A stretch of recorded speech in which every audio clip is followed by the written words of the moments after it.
Hello everyone and welcome to a new season of Slopestyle, and in fact a new era of Slopestyle, the first ever season of the Slopestyle Super League, where all competitions ultimately lead to a Super Bowl style finale in Mont Saint Anne.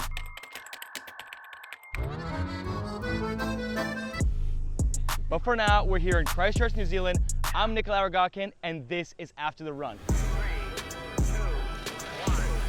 A post-game style show where we overreact to the competition that just happened. Every moment, every run, every new banger that we see. The sport was dominated for a long while by a large Swede named Emma Johansson, but now the field has opened up. And there's so many riders that can take the win on any given day. This league is going to require these riders to be so strategic, plan every run with the right risk-reward style combo, because every event matters if you want to make it to that final showdown. I don't know how long I've been part of this game for, but I'm still passionate as ever. Let's get into it. Fuck yeah! What is up, everyone? Pretty exciting day. We're unrolling a new competition format. It's 2 runs, best run counts, and then we're doing the shootout best trick after. There's a lot of question marks for this new kind of way of competition. I think some of the riders are excited, some of the riders are nervous, but yeah, I'm definitely excited to see how it goes down. Qualifications was yesterday. We do not have to do qualifications at every event, but with a field of almost 30 riders yesterday, we had to cut that field down. It was windy, it was sketchy, but we got it done and we've made it to finals. What are you expecting for today, Chancey? You know, I think it's going to start amazing. We got Lion going to lead us out for the male category there. 15 years old, Lion, pack animal, so he's going to be leading the way. I'm feeling pretty happy. It's going to be fun to start off the party. I've got a lot more to do than I did in qualifications. The weather was insane. I mean, I was happy that I was in, but also felt kind of sad for all the people that didn't make it in. But yeah, I'm stoked. Well, that's amazing sportsmanship. You're going to lead the pack out today. Stoked for you. Nice work, buddy. Thank you.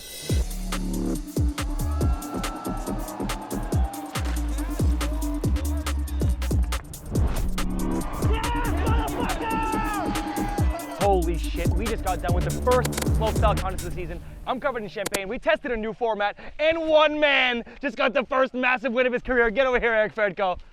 Oh my God, massive win. Tell me the emotions right now.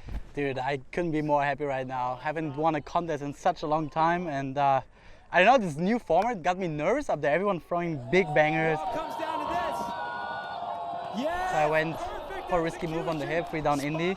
No one does it, and put me up on first place, so I couldn't be more hyped right now. When you landed that 3 Indy, did you think you won this shit, or were you like? I had the thought in my head, but I knew like Godzi with the cash whip on the step. I'm like, come on, like, this is gnarly, bro. Like, this is the gnarliest shit I've ever seen, I think. And then like everyone was just killing it, and I had this small hope there, and when I saw the score, I was just like, oh my God, I can't believe this. First ever 100 score in this sport as well. That's crazy. Like, the first ever hundo, Sean White type shit, bro. But honestly, I'm so impressed with your performance. You would have won without the new format. You won with the new format. Way to make it happen. Good shit. Thank you so much, bro. Let's party up crazy. The Slam of the Week.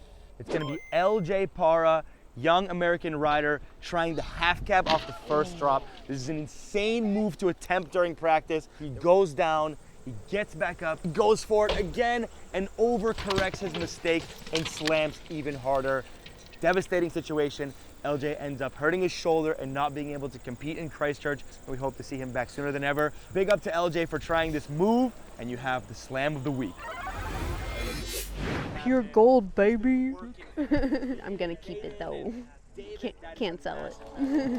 Jalen Reno soaks up the big win here. Wow, wow, wow. What a performance. Way to make it happen. Just tell me how you're feeling. Tell me how it feels to have that gold medal around your neck.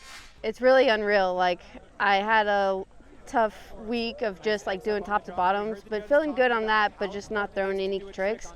And yeah, I just slept on it and just wanted to throw down as good as possible. And I just ended up having a really good second run, and then I just, for my best trick at the end, I just wanted to stick a trick I knew, and yeah, just did a disco can, and it all worked out. I think one of the tricks that actually potentially won you this event was a Superman sea grab there on that middle jump. That's windy in there, that's risky. Not too many female riders at all are doing that. Tell me if you've been working on that, and tell me what went into that Superman sea grab. Yeah, I've been working on it for the past 3 months on off season, and just really like every day just trying to get it as clicked as possible. And yeah, it was a little windy during my run, but I was just like, screw it, I'm just gonna do it anyways. And yeah, so stoked. Well, I love the attitude. It paid off. The gold medal looks good on you. Congratulations. Thanks, Nicholi. Appreciate it. Here with Pete Hankey, incredibly experienced rider, judge.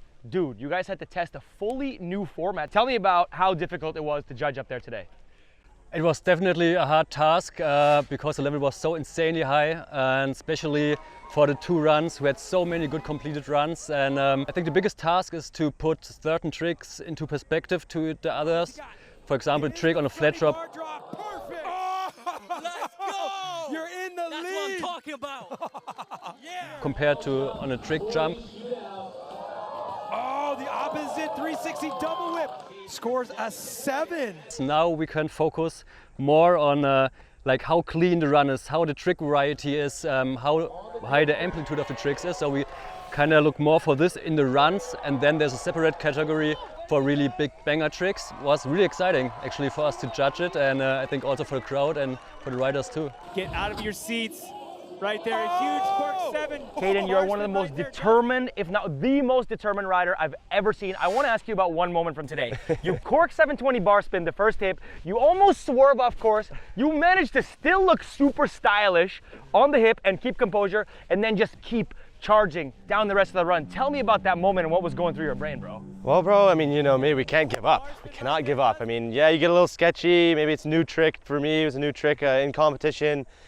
Sometimes it gets a little weird, but like if you're gonna point it one direction, it's got to be back at the jump. You have to hit, because I was not going into the mud hole. I was like, fuck that.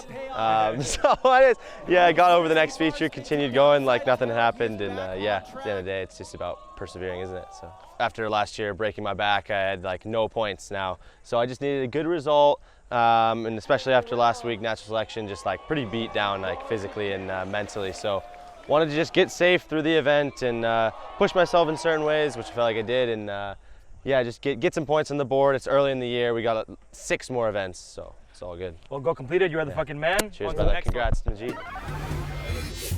All right, that concludes the first ever episode of After the Run from Crankworx Christchurch, and we are rolling straight in to Crankworx Rotorua, one of the most legendary events in all of slopestyle. It's going to be unreal. The stakes are higher than ever. Slopestyle Super League is underway. Thank you for watching. The season is just going to get more and more insane as we roll on. So slide in my DMs, go in the comments, let us know what you want to see, what you don't want to see. So we're going to roll another After the Run straight after Crankworx Rotorua. So stay tuned. See you in the next one. I'm gonna just throw it to you. You just explain your thoughts on what I've said, and then we're gonna just go back and forth a little bit. Sounds Feel me? good. Oh yeah. Yeah. Yeah.